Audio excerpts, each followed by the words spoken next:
Hello everyone, कैसे आप सब। आप सबका अपने चैनल में स्वागत है। आज मैं आपको पंचतंत्र की एक कहानी सुनाने जा रहा हूँ जो कि पंडित विष्णु प्रसाद शर्मा के द्वारा लिखी गई है और कहानी का टाइटल है बिल्ली का न्याय। तो ये तीसरे तंत्र की कहानी है। चलिए शुरू करते हैं। एक जंगल में विशाल वृक्ष के तने में एक खोल के अंदर कपिंजल नाम का एक तितर रहता था। एक दिन वह तितर अपने साथियों के साथ बहुत दूर खेत में धान की नई नई कोपले खाने चला गया। बहुत रात बीतने के बाद उस वृक्ष के खाली पड़े खोल में शीघ्रो नाम का एक खरगोश घुसा और वहीं रहने लगा। कुछ दिन बाद कपिंजल तितर अचानक आ गया। धान की नई नई कोपले खाने के बाद वह काफ़ी मोटा ताजा हो गया था।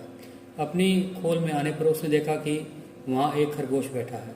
उसने खरगोश को अपनी जगह खाली करने को कहा। खरगोश भी तीखे स्वभाव का था। बोला, यह घर अब तेरा नहीं है। वापी कूप तालाब और वृक्ष के घरों का यही नियम है कि जो भी उन्हें बसेरा कर ले उसका ही वह घर हो जाता है। घर का स्वामित्व केवल मनुष्यों के लिए होता है, पक्षियों के लिए गृह स्वामित्व का कोई विधान नहीं है।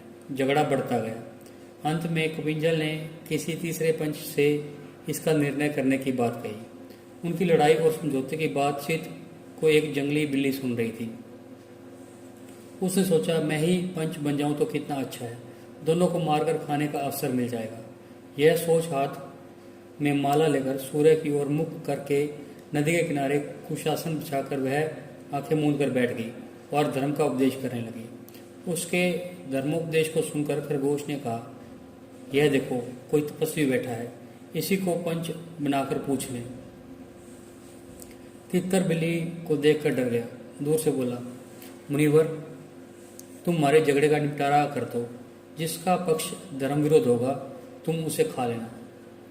यह सुन बिल्ली ने आँख खोली और कहा, राम राम, ऐसा न कहो।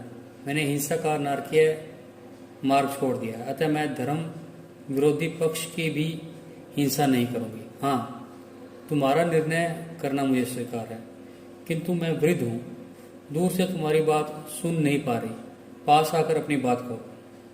बिल्ली की बात पर दोनों को विश्वास हो गया। दोनों ने उसे पंच मान लिया और उसके पास आ गए। उसने भी झपट्टा मारकर दोनों को ही एक साथ पंजे में दबोच लिया और खा लिया। तो आपको ये कहानी कैसी लगी? अगर आपको ये कहानी पसंद आई है तो वीडियो को लाइक कीजिए, शेयर कीजिए और चैनल को सब्सक्राइब कीजिए और बेल वाला बटन ज़रूर दबा दें ताकि हम ऐसी कोई और कहानी डालें तो उसकी नोटिफिकेशन आपको मिल जाए। Thank you.